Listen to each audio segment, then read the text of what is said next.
নমস্কার, আমি নির্মল শাস্ত্রী। অর্থ কার না প্রয়োজন? আমাদের প্রত্যেকেরই কিন্তু অর্থের প্রয়োজন। কারণ এই অর্থ এমনই একটা বিষয় যার যতই থাকে না কেন তার ততই কিন্তু কম পড়ে। কিন্তু আজকে আমি অর্থ সংক্রান্ত যে বিষয়টা নিয়ে আলোচনা করব সেটা হচ্ছে কিছু মানুষ আছে যারা প্রবল অর্থ কষ্টে ভুগছে এবং তার সাথে প্রচুর পরিমাণে তারা দেনাগ্রস্ত হয়ে পড়েছে। সেখান থেকে কোনোভাবেই তারা কিন্তু রিকভার করতে পারছে না, শত চেষ্টায় শত মরিয়া হয়েও পারছে না। যতই তারা চেষ্টা করছে তত আরও অর্থনৈতিক নানা রকম সমস্যায় তারা জড়িয়ে যাচ্ছে, ক্রমশ দেনা বৃদ্ধি পাচ্ছে। সেই সমস্যা থেকে কিন্তু কোনোভাবেই বেরিয়ে আসতে পারছে না। এই যে কিছু কিছু মানুষের জীবনে এই যে প্রবলভাবে অর্থ কষ্ট, অর্থ সমস্যা বা প্রবলভাবে দেনায় জড়িয়ে যাওয়া, সেখান থেকে কোনো রকম কুল কিনারা না পাওয়া, এই সমস্যাগুলো কিন্তু নানা কারণে কিন্তু হতে পারে। হতে পারে আপনার জন্মগত গ্রহগত দোষ, সেইখানে সমস্যার সৃষ্টি হচ্ছে। আবার তার সাথে বাস্তুতেও কিন্তু বেশ কিছু সমস্যার জন্য আমাদের এই অর্থনৈতিক অবক্ষয় কিন্তু হয়। এই অর্থনৈতিক অবক্ষয় হওয়ার পেছনে কিন্তু নানা প্রকার কিন্তু কারণ থাকে। তো সেই সমস্ত কারণ বিচার বিশ্লেষণ করতে আজকে আমি যাব না। আজকে মূলত এই যে প্রবল অর্থনৈতিক সমস্যা, অর্থনৈতিক কষ্ট, যার জেরবারে আপনি সর্বশান্ত হয়ে পড়েছেন, সেখান থেকে আপনি কোনোভাবে কোনো কুল কিনারা পাচ্ছেন না যে আপনি এই সমস্যা থেকে কি করে বেরিয়ে আসবেন। ক্রমশ আস্তে আস্তে আপনি একেবারেই কিন্তু জড়জীর্ণ হয়ে পড়েছেন। তো এই উপায় থেকে, এই সমস্যা থেকে কি উপায় আছে যেখানে কিনা আপনাকে অনেকটাই লাভবান করবে? সেটা কি? আমি প্রত্যেককে বলি, প্রত্যেকটা অনুষ্ঠানে আমি বলি যে আমাদের এই জড়া জগতে অনেক পজিটিভ এনার্জি যেমন থাকে, অনেক নেগেটিভ এনার্জিও কিন্তু থাকে। আমরা সেই পজিটিভ এনার্জিগুলোকে জানি না, বুঝি না, সেই পজিটিভ এনার্জিগুলোকে আমরা ব্যবহার করতে পারি না। আবার অনেক সময় আমাদের নিজেদেরই কিছু ভুল ভ্রান্তি কারণে কিছু নেগেটিভ এনার্জির কিন্তু আমাদের মধ্যে সৃষ্টি করে, আমাদের বাস্তুতে একটা প্রভাব সৃষ্টি করে, সেইগুলোও কিন্তু আমরা জানি না। তো তার জন্য কি হয়, নানা প্রকার সমস্যা হয়। তো এই সমস্যা কিভাবে, এই সমস্যা থেকে বেরিয়ে আসা যায়? আমি যেটা শুরুতেই বললাম যে সমস্যার নানা কারণে নানা প্রকারে হতে পারে। হতে পারে আপনার গ্রহগত অবস্থান জন্মছকে, এবার এটাও হতে পারে যে আপনার বাস্তুর কোনো কারণেও এই সমস্যা কিন্তু হতে পারে। তো সেটা তো একটা বিচার বিশ্লেষণের বিষয় অবশ্যই রয়েছে, কিন্তু মূলত আমি প্রথমেই বলি, আমি এর আগের অনুষ্ঠানেও বলেছি যে টোটকাকে আমি কিন্তু প্রতিকার, উত্তম প্রতিকার হিসেবে কিন্তু আমি দেখি না। তথাপি আমি কিছু কিছু টোটকা আমি কিন্তু বলি, যেগুলো আমি বলি যে তৎক্ষণাৎ বা কিছুটা সময়ের জন্য কিন্তু আপনাকে সুরাহ দেবে। তারপরে আপনি আপনার প্রতিকারটা অবশ্যই কিন্তু করিয়ে নেবেন। কারণ আমরা দেখেছি যে আপনি যখন একেবারে দেনায় একদম জর্জরিত হয়ে পড়েছেন, তখন আপনার পক্ষে সম্ভব নয় কোনো গ্রহ প্রতিকার করা। কারণ গ্রহ প্রতিকার করার ক্ষেত্রে হতে পারে আপনার এখানে স্টোনের প্রয়োজন, বা হতে পারে বিশেষ কোনো দ্রব্য গুণের প্রয়োজন, কিন্তু সেটা তো একটা ব্যয় সাপেক্ষ ব্যাপার না। যার জন্য আমি সবাইকে বলি যে সব সমস্যার কিন্তু কিছু না কিছু প্রতিকার খুব সহজ দ্রব্যে, খুব সহজ মূল্যে কিন্তু হয়, সেটা টোটকার মাধ্যমে হয়। সেই টোটকাগুলো কিন্তু আমি সবাইকে বলি যে এই টোটকাগুলো আপনারা ফলো করতে পারেন। তো সেটা কিভাবে ফলো করবেন এই নিয়ে কিন্তু আজকে আমি অনুষ্ঠানে বেশ কিছু টোটকা আপনাদের বলার চেষ্টা করব। যদিও এই টোটকাগুলো আমি একাধিকবার এক এক রকমভাবে বলেছি, তবে আজকে এই টোটকাগুলোকে একত্রে এনে আমি পরপর কয়েকটা টোটকা আপনাদের বলবো, যারা কিনা প্রবলভাবে দেনায় একদম জর্জরিত হয়ে পড়েছেন, কোনো রকম কোনো কুল কিনারা খুঁজে পাচ্ছেন না, একটা দেনা শোধ করতে গিয়ে আরেকটা দেনায় আপনি জর্জরিত হয়ে যাচ্ছেন, দেনা থেকে আপনি কোনোভাবেই বেরিয়ে আসতে পারছেন না। আপনি হয়তো ভাবছেন যে এইখান থেকে এইটা হলে আমি অনেকটা রিলিফ পাবো, কিন্তু না, আখের কিন্তু আপনি আবার সেই দেনায় জড়িয়ে যাচ্ছেন। আর আপনি ভাবছেন যে রাতারাতি কিছু একটা করে ফেলবো, সেটাও সম্ভব না। কিন্তু একটা পথ তো থাকতে হবে, একটা দিক তো থাকতে হবে, যেইটাকে অবলম্বন করে আপনি জানবেন যে না আস্তে আস্তে আমি এখান থেকে রিকভার করতে পারবো। সেটার একটা পথ তো থাকতে হবে। সে পথটা কিন্তু একজন জ্যোতিষ আপনাকে যথার্থভাবে বুঝিয়ে বলতে পারবে যে কি কারণে এই সমস্যাটা হচ্ছে বা কোন পথটাকে আপনার অবলম্বন করা উচিত। সেটা একটা আলাদা পার্ট। আজকে যেটা আমি বলবো সেটা হচ্ছে খুব সমসাময়িকভাবে অনেকটাই কিন্তু আপনারা এই নেগেটিভ এনার্জি থেকে আপনারা একটা পজিটিভ একটা ভাইব্রেশন কিন্তু আপনারা পেতে পারেন। কারণটা হচ্ছে অর্থনাশ বা এই যে অর্থনৈতিক যে অবক্ষয় বা দেনায় প্রবলভাবে জড়িয়ে যাওয়া, এটার জন্য দুটো প্ল্যানেট কিন্তু মূলত দায়ী।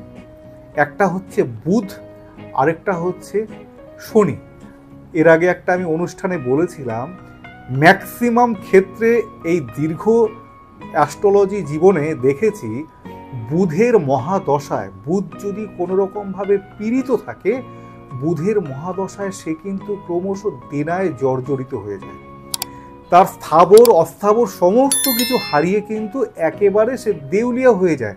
এই বুধ কিন্তু আমাদের দেনাগ্রস্ত করাতে যথার্থ একটা ভূমিকা নেয়। বুধের কিন্তু এইটা একটা খুব নেগেটিভ দিক যে বুধ কিন্তু আমাদের অর্থনৈতিক অবক্ষয় কিন্তু দেবেই যদি বুধ অশুভ অবস্থায় বুধের মহাদশায় গোচরে আসে। তো আবার ঠিক তেমনি আপনার শনি যদি আপনার দ্বাদশে থাকে অথবা ট্রানজিটে যদি শনি সেই সময় দ্বাদশে অবস্থান করে, তখনও কিন্তু আপনার প্রবল অর্থ কষ্ট আপনাকে কিন্তু দেবে। কোনোভাবে আপনি আপনার পরিশ্রম, আপনার যোগ্যতা থাকা সত্ত্বেও কিন্তু আপনি সেই অর্থ উপার্জন করতে পারবেন না। হতে পারেন আপনি একজন ভালো ব্যবসায়ী, দীর্ঘদিন ধরে ভালো একটা ব্যবসা বা ভালো একটা আর্নিংয়ের জায়গা রয়েছে, সেটা দেখবেন আস্তে আস্তে কোথায় যেন নষ্ট হয়ে যাচ্ছে। বা আপনি হতে পারেন চাকরিজীবী, ভালো একটা স্যালারি পেতেন, সেই জবটা কোনোভাবে আপনার চলে গেছে। এই যে অর্থনৈতিক কষ্ট, অর্থনৈতিক চাপ, এটা কিন্তু শনি দেয়। তার মানে দুটো ব্যাপার বোঝাতে পারলাম আশা করি, যে দেনা করায় কে, দেনাগ্রস্তে জর্জরিত করায় কে, সেটা হচ্ছে বুধ। আর এই যে অর্থনৈতিক একটা ব্লকেজ, সেটা কিন্তু দেয় হচ্ছে শনি। তার মানে এই ব্যাপারটা পরিষ্কার হওয়া গেল যে এই যে অর্থনৈতিক যে সমস্যা, এটার মূল কারণ হচ্ছে বুধ এবং শনি। সেটা জন্মছকে তো আমাদের দেখে নেওয়া খুব দরকার অবশ্যই। এবার এই টোটকাগুলো, মানে টোটকা মানেই যে একটা আমি বলে দিলাম যে এই দিয়ে ওই করুন, এটা তো এইভাবে হয় না। কারণ সমস্যাটা কার? সমস্যাটা হচ্ছে বুধ এবং শনির। তার মানে টোটকাটা এমন হতে হবে যেটা বুধ এবং শনি রিলেটেড। সেই ক্ষেত্রে বুধ এবং শনির যে নেগেটিভ এনার্জি, সেটা পজিটিভ এনার্জিতে কিভাবে করা যায়, সেটার দ্রব্যগুণকে আমাদের কিন্তু বাঁচতে হবে। সেটাকে কিভাবে অ্যাপ্লাই করা যায়, প্রয়োগ করা যায়, সেটা জানতে হবে। সেই প্রয়োগটা কি আপনার বাস্তুতে হবে না আপনার হবে, সেটাও জানতে হবে।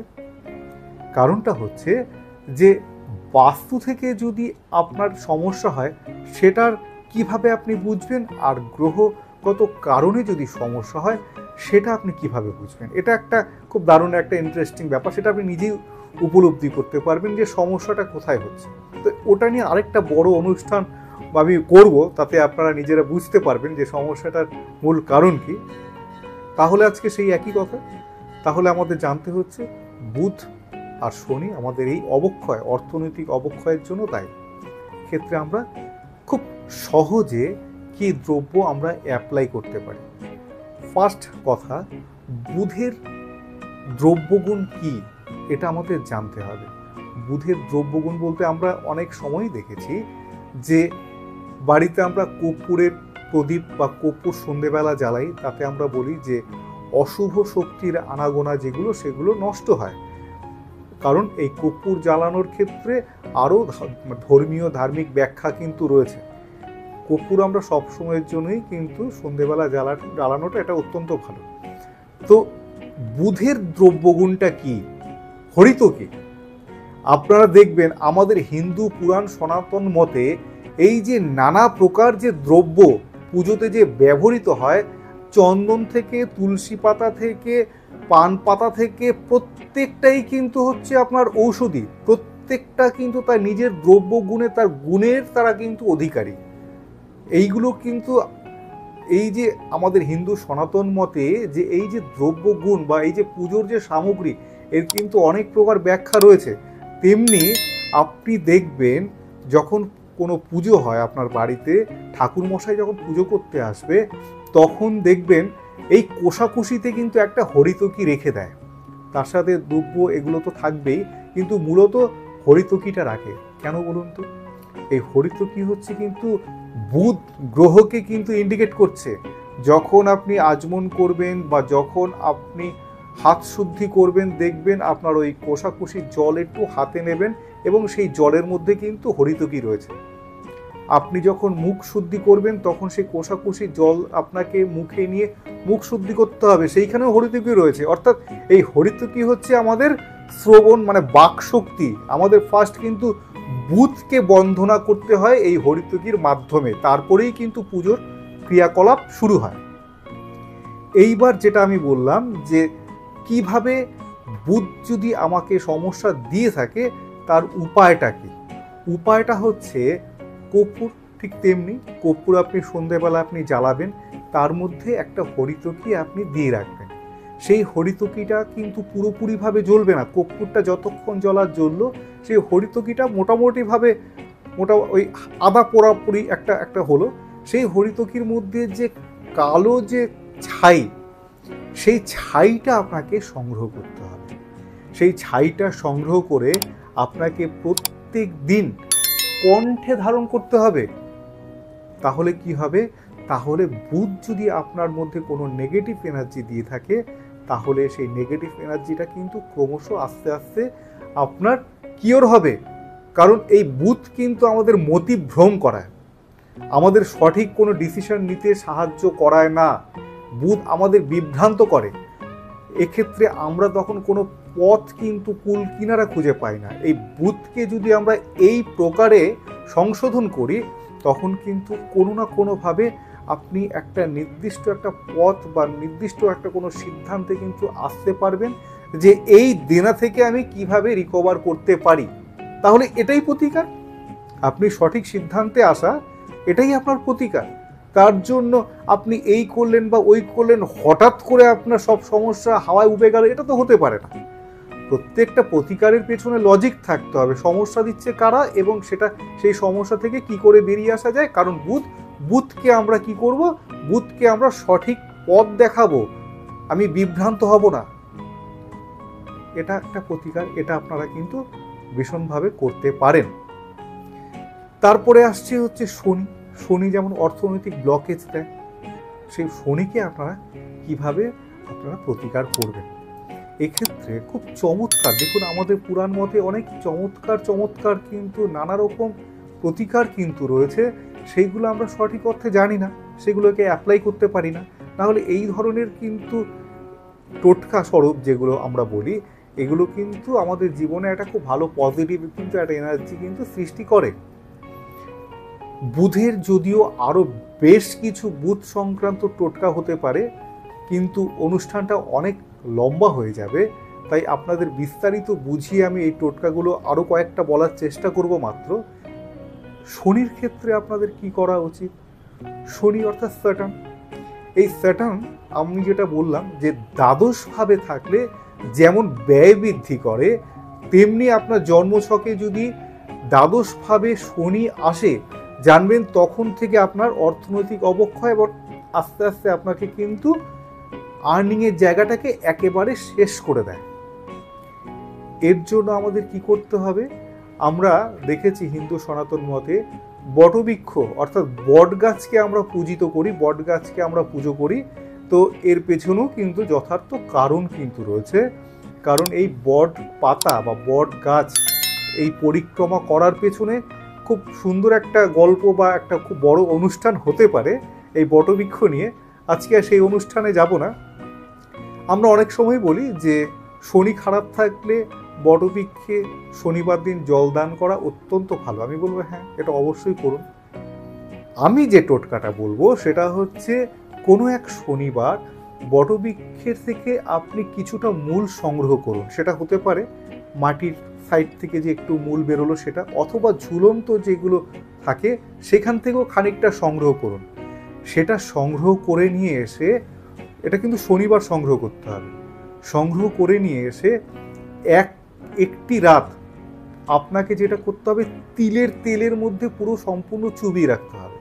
কারণ আপনি এটা জেনে থাকবেন, শনিকে তুষ্ট করার জন্য কিন্তু বড় ঠাকুর অর্থাৎ শনিদেবের মন্দিরে তিলের তেলকে আপনার দান করা হয়।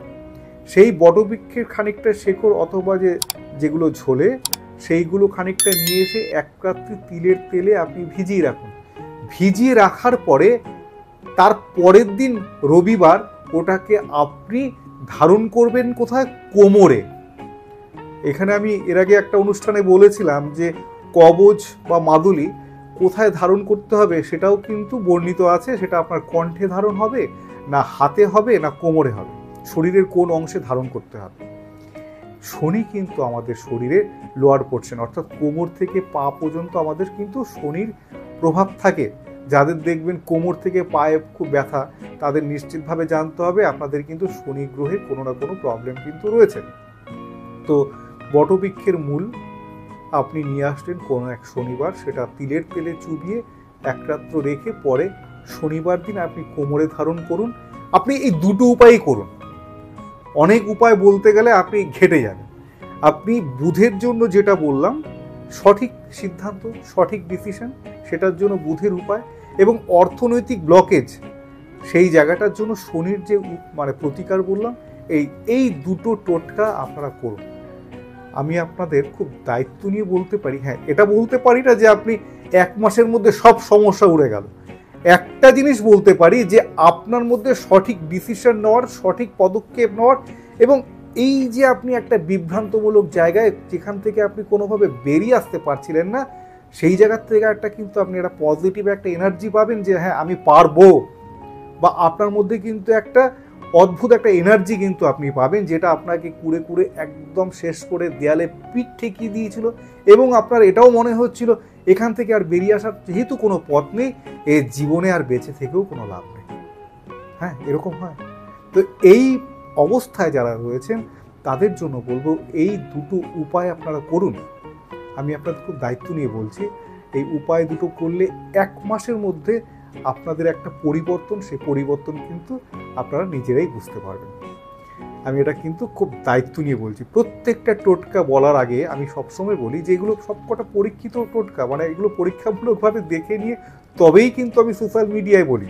কারণ সবাই জানেন যে যারা আমার কাছে আসেন, যারা আমার কাছ থেকে প্রেডিকশন বা রেমেডিস যারা করান, সেই দায়িত্ব সম্পূর্ণ আমি নিই।